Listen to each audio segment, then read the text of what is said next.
Drama के start में हम हमारी फीमेल लीड शियामो को देखते हैं, जो अभी अभी एक नए सिटी में आई है। वो एयरपोर्ट पर ही होती है, तभी उसे अपनी माम का कॉल आता है। वो कहती है, तुम्हारी आंट ने तुम्हारे लिए एक ब्लाइंड डेट सेटअप की है। सियामो जवाब देती है, मैंने आपसे पहले ही कहा था ना कि मुझे एक क्रश है। सियामो अपनी माम से बात करते हुए गलती से मेल लीड शेनजून याओ से टकरा जाती है। वो न सिर्फ हैंडसम है बल्कि एक टेक कंपनी का सीईओ भी है, जिसके पीछे रिपोर्टर्स का एक ग्रुप पड़ा हुआ है। टकराने के बाद सियामो का फोन डैमेज हो जाता है, जिससे वो बहुत गुस्सा हो जाती है। वो शेनजून के पीछे भागती है और चिल्लाती है, हे मेरी बात सुनो। जब शेनजून रुककर पीछे देखता है तो शियामो सोचती है यही मौका है उससे बात करने का। जैसे ही वो उसकी तरफ बढ़ने लगती है, वो एक रिपोर्टर के पैर से टकराकर शेनजून के ऊपर गिर जाती है। रिपोर्टर्स उनकी फोटोज लेना शुरू कर देते हैं। ये देखकर शेनजून सियामो को अपने साथ अपनी कार में ले जाता है। वो कार में बैठती है लेकिन गुस्से में चिल्लाने लगती है, पहले तुमने मेरा फोन तोड़ा और अब तुम मुझे किडनैप कर रहे हो। शेनजून कहता है, कोई भी तुमसे कांटेक्ट करके तुम्हें वापस दे सकता है। सियामो फिर कहती है, तुमने मेरे लिए बहुत ट्रबल खड़ी कर दी है। मेरे फोन में सब कुछ था और अब मुझे अपनी सारी पिक्चर्स फिर से एडिट करनी पड़ेंगी। शेनजून जवाब देता है, अगर तुम क्यूट होती तो इतना टाइम नहीं लगता। सियामो उसके कमेंट का कोई जवाब नहीं देती और शेनजून उसे एक बस स्टॉप पर छोड़ देता है।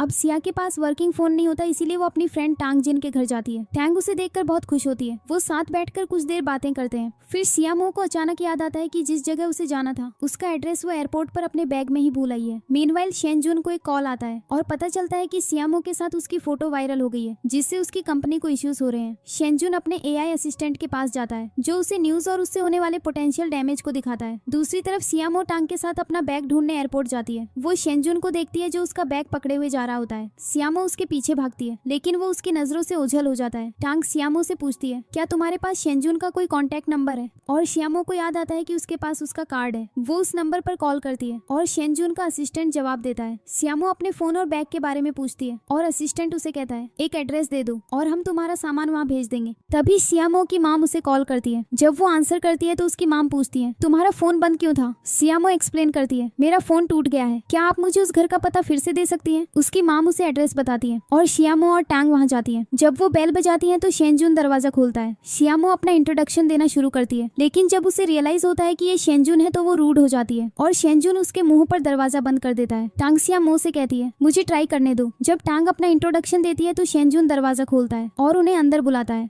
टांग सजेस्ट करती है कि उन्हें अकेले में बात करनी चाहिए और फिर उन्हें छोड़कर चली जाती है। सियामो शेनजून से कहती है, मैं यहाँ अपनी 3 आइटम्स लेने आई हूँ, मेरा फोन, मेरा बैग और अगर तुम मुझे बैग दे दो तो मैं तुम्हें इस घर के डॉक्यूमेंट्स दिखा सकती हूँ। फोन के बारे में सुनते ही शेनजून तुरंत फोन से भरे एक ड्रॉअर में से एक फोन निकालकर उसे दे देता है, लेकिन इतने सारे फोन्स देखकर सियामो सरप्राइज्ड हो जाती है। शेनजून कहता है, तुम्हें तुम्हारा बैग नीचे से मिल जाएगा और रही बात इस घर की, तो अगर तुम मुझे वो अमाउंट वापस कर दो जो मैंने इस पर खर्च किया है तो मैं अभी चला जाऊंगा। इतना बड़ा अमाउंट सुनकर सियामो शॉक्ड रह जाती है। शेनजून फिर उससे कहता है, तुम्हें एक पेपर साइन करना होगा जिसमें लिखा होगा कि हमारे बीच कोई रिलेशनशिप नहीं है। अगर तुम साइन कर दोगी तो मैं तुमसे कोई पैसा नहीं लूंगा। सियामो एग्री हो जाती है। शेनजून उसका बैग लेने नीचे जाता है, लेकिन उसका एआई असिस्टेंट उसे बताता है, सियामो से ब्रेकअप मत करो। अगर तुमने सबको बताया कि वो तुम्हारी गर्लफ्रेंड नहीं है तो तुम्हें बहुत बड़ा लॉस होगा। सियामो कुछ ढूंढ रही होती है। जब शेनजून पूछता है, क्या ढूंढ रही हो? सियामो जवाब देती है, मैं हमारे अग्रीमेंट की दूसरी कॉपी ढूंढ रही हूँ, जिसमें लिखा है कि साइन करने के बाद तुम मुझे घर दे दोगे। शेनजून कहता है, अब उसकी कोई जरूरत नहीं है, तुम मेरी गर्लफ्रेंड बनकर रहोगी। 3 हफ्तों में मैं अपने सारे इलेक्ट्रॉनिक्स लेकर चला जाऊंगा। मैं ये सब सिर्फ दिखावे के लिए कर रहा हूँ। सियामो सोचने के लिए कुछ टाइम मांगती है और साइड में जाकर टैंक को कॉल करती है। वो टैंक को सब बताती है और टैंक सजेस्ट करती है, अगर तुम उसकी हेल्प करना चाहती हो तो बस उसे कहो कि ये घर छोड़कर कोई दूसरा घर ढूंढ ले। इस तरह उसका काम भी पूरा हो जाएगा और तुम्हें तुम्हारा घर भी मिल जाएगा। जब सियामो ये आइडिया शेनजून के साथ शेयर करती है तो वो पूछता है, तो फिर मैं कहाँ जाऊंगा? सियामो कहती है, तुम्हारे पास शायद बहुत सारे दूसरे घर होंगे, तुम कहीं और रह सकते हो। शेनजून एग्री हो जाता है और दूसरे घर में मूव हो जाता है। सियामो अपनी माम को वीडियो कॉल करके घर दिखाती है और उसकी माम बहुत खुश होती है। जब सियामो नीचे का फ्लोर दिखाने के लिए लिफ्ट में एंटर करती है तो पावर चली जाती है और लिफ्ट रुक जाती है, जिससे वो डर जाती है। शेनजून का एआई उसे इन्फॉर्म करता है कि सियामो लिफ्ट में फंस गई है, तो वो जल्दी से अपनी कार में बैठकर वहाँ पहुँचता है। जैसे ही लिफ्ट का दरवाजा खुलता है, सियामो अपने आसपास जो कुछ भी देखती है उससे शॉक्ड रह जाती है। वो एक बटन दबाती है और अचानक एक बिना कपड़ों के आदमी को देखती है, जिससे वो चीख पड़ती है। तभी शेनजून पहुँचता है और उसे डांटना शुरू कर देता है, तुम यहाँ क्यों आई? शेनजून साफ तौर पर गुस्से में सियामो को डांटते हुए कहता है, मेरी परमिशन के बिना तुम मेरे घर में इधर उधर नहीं घूम सकती और न ही इसे छोड़कर जा सकती हो। सियामो जवाब जवाब देती है, मुझे इस घर में नहीं रहना है, प्लीज मुझे जाने दो। मैं प्रॉमिस करती हूँ कि मैंने जो देखा उसके बारे में किसी को नहीं बताऊंगी। जैसे ही शेनजुन जाने लगता है, सियामो एक ऑब्जेक्ट उठाती है और मन में सोचती है, अगर मैं शेनजुन को पीछे से मारूं तो उसे मेरी बात माननी पड़ेगी और मुझे जाने देना होगा। हाउएवर चीजें प्लान के मुताबिक नहीं होती। जब वो उसे मारने के लिए पास जाती है तो उसके हाथ में मौजूद ऑब्जेक्ट एक ब्रेसलेट में बदल जाता है। शेनजुन उसकी तरफ मुड़कर कहता है, मुझे लगा था तुम बदल गई हो, लेकिन तुमने अपना असली रंग दिखाई दिया। वो उसे पकड़ता है और अपने एआई को ऑर्डर देता है, दरवाजा लॉक कर दो। फिर वो उसे ले जाता है। श्यामा खुद को वापस अपने रूम में पाती है, कंफ्यूज्ड कि कैसे एस्केप करे। डेस्परेटली वो टैंग को कॉल करने की कोशिश करती है। हाउएवर कॉल का जवाब शेनजुन देता है। श्यामो ये सोचकर कि ये टैंग है प्लीड करती है, टैंग प्लीज मुझे यहाँ से बाहर निकालो, उसने मुझे किडनैप कर लिया है। लेकिन शेनजुन जवाब देता है, ऐसे बिहेवियर की कोई जरूरत नहीं है। श्यामो शॉक्ड हो जाती है और सोचती है, कितना अजीब है, मैंने टैंग को कॉल किया लेकिन कॉल शेनजुन को लग गया। फिर वो टैंग को किडनैप होने के बारे में मैसेज करने की कोशिश करती है, लेकिन मैसेज सेंड नहीं होता। स्ट्रेंजली जब वो एक दूसरा अनरिलेटेड मैसेज भेजती है तो वो चला जाता है। उसे रियलाइज होता है कि सब कुछ शेनजुन के एआई डैनिका द्वारा कंट्रोल किया जा रहा है। श्याम और शेनजुन को ये फैक्ट याद दिलाने की कोशिश करती है कि उसकी हार्ट बीट तेज हो रही है और उसे वार्न करती है कि इसके सीवियर कॉन्सिक्वेंसेस हो सकते हैं। जवाब में शेनजुन वो बुक निकालता है जो उसने रोबोट बनाने के लिए यूज की थी और शियामो के रूम में जाता है। उसके दरवाजे पर नॉक करके वो कहता है, मैं ये बुक यहाँ छोड़ रहा हूँ, इसे पढ़ो और तुम समझ जाओगे कि तुमने नीचे क्या देखा था। सुबह शियामो उठती है और शेनजुन की दी हुई बुक पढ़ना शुरू करती है और मन में सोचती है, आज तो मेरा एक इंटरव्यू था।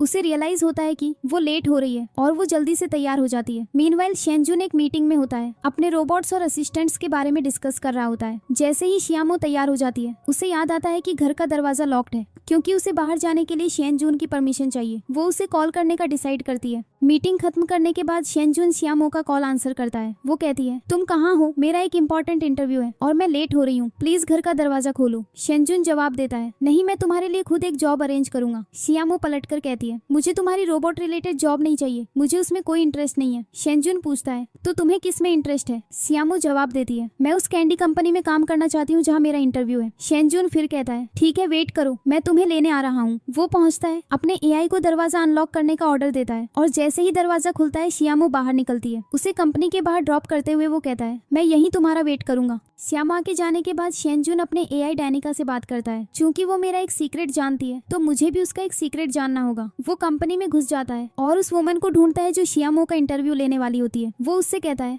मैं साइड रूम में बैठूंगा लेकिन तुम्हें उससे वही क्वेश्चंस पूछने होंगे जो मैं दूंगा। शेनजुन फिर डैनिका को कंप्यूटर से कनेक्ट कर देता है। इंटरव्यू के दौरान वुमन शियामो से सवाल करती है जो ह्यूमरसली जवाब देती है। ये सुनकर शेनजुन मुस्कुराता है। जब शियामो मेंशन करती है, मैं फनी वीडियोस भी बनाती हूँ। शेनजुन फिर डैनिका को मैसेज भेजता है, उससे डांस करने को कहो। इंटरव्यूअर शियामो से पूछती है, क्या आप डांस कर सकती हैं? कंफ्यूज्ड होकर शियामो जवाब देती है, क्या ये सच में इंटरव्यू का पार्ट है? वुमन शेनजुन से पूछती है, क्या तुमने सच में उसे डांस करने को कहा? शेनजुन कहता है, मैं तो बस मजाक कर रहा था। हाउएवर वो देखता है कि शियामो सच में डांस कर रही है और मुस्कुराता है। अब वो उसकी डांसिंग की वीडियो बना लेता है ताकि वो उसे ब्लैकमेल करने के लिए यूज कर सके। इंटरव्यू के बाद शेनजुन पूछता है, क्या तुम पास हो गई? शियामो मजाक में जवाब देती है, गुस्सा करो। शेनजुन उसकी हैप्पीनेस देखकर कहता है, लग तो रहा है कि तुम पास हो गई, कांग्रेचुलेशंस, मैं तुम्हें कहीं ले जाना चाहता हूँ। शियामो जल्दी से एग्री हो जाती है और वो एक रेस्टोरेंट में जाते हैं। रेस्टोरेंट में शियामो बड़े उत्साह से खाती है। साफ पता चल रहा है कि वो फूड एंजॉय कर रही है। वो शेनजुन से पूछती है, तुम नहीं खाओगे? वो जवाब देता है, नहीं, मुझे भूख नहीं है। तभी शेनजुन का फ्रेंड आता है जिसके साथ टैंग भी होती है। शियामो और टांग दोनों एक दूसरे को देखकर शॉकेड रह जाते हैं। शेनजुन एक्सप्लेन करता है, शियामो मेरी गर्लफ्रेंड है, मेरा इसे अनाउंस करने का प्लान नहीं था, लेकिन रिपोर्टर्स ने न्यूज इतनी तेजी से फैला दी कि मेरे पास कोई चॉइस नहीं थी। डिनर के बाद टांग शियामो को मैसेज करती है, मेरा वेट करना, मैं तुम्हें ज्वाइन करूंगी।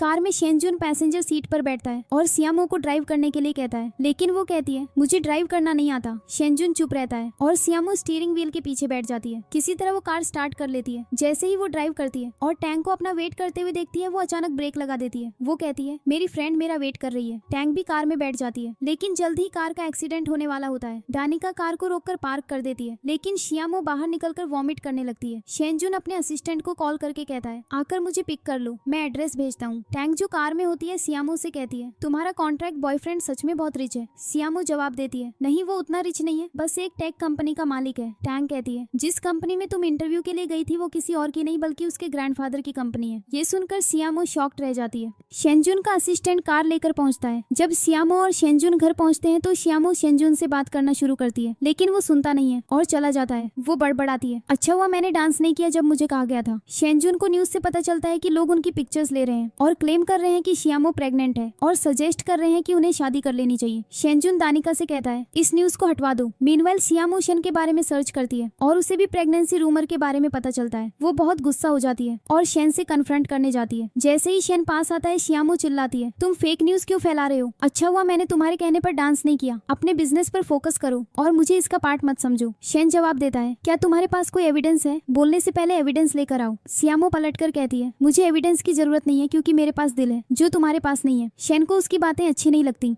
अगले सीन में टांग शियामो को न्यूज के बारे में बताती है। जब शियामो उसे देखती है तो उसे रियलाइज होता है कि शेन ने पूरी न्यूज हटवा दी थी। इससे शियामो को शेन को मिसअंडरस्टैंड करने पर गिल्टी फील होता है। मीनवाइल शेन अपनी बचपन की डायरी देख रहा होता है और याद करता है कि वो अपने ब्रदर को नहीं बचा पाया था जिसकी वजह से उसके फादर ने उसे ब्लेम किया था। शेन की मदर कहती है तुम्हारे पास कोई एविडेंस नहीं है, लेकिन शेन के फादर जवाब देते हैं मुझे एविडेंस की जरूरत नहीं है। मैं जानता हूँ कि तुमने एक हार्टलेस बेटे को पाला है। शियामो ने भी पहले शेन से ऐसी ही बातें कही थी। ये शेन को अपना प्रोजेक्ट ओपन करने के लिए मोटिवेट करता है। वो डानिका को कॉल करता है और उसे प्रोजेक्ट ओपन करने का इंस्ट्रक्शन देता है और रोबोट का नाम स्टारलाइट रखता है। शेन रोबोट से कहता है मुझे मिस्टर शेन मत कहो, मुझे ब्रदर कहो। मीनवाइल शियामो शेन का वेट कर रही होती है। जब शेन घर आता है तो शियामो अपोलोजाइज करती है, लेकिन शेन कहता है तुम्हारा मेरे साथ कॉन्ट्रैक्ट खत्म हो गया है। मैं 3 महीने में ये घर छोड़ दूंगा और तुमसे कोई पेमेंट नहीं लूंगा। शेन अपने रूम में जाता है और शियामो की वीडियो देखकर हंसता है। मीनवाइल जब शियामो अपने रूम में होती है तो स्टारलाइट वहाँ आता है। शियामो चीखती है और शेन उसके रूम की तरफ भागता है। जैसे ही शियामो नीचे भागती है वो गलती से शेन से टकराकर उसके ऊपर गिर जाती है और एक वाश टूट जाता है। उठने के बाद वो एक्सप्लेन करती है मेरे रूम में एक स्ट्रेंजर था। स्टारलाइट जवाब देता है मैं तो बस सोने के लिए जगह ढूंढ रहा था। शेन कहता है जाओ मेरे रूम में सो जाओ, शावर ले लो, मैं बस आता हूँ। शियामो शेन से पूछती है क्या ये वही रोबोट है, लेकिन शेन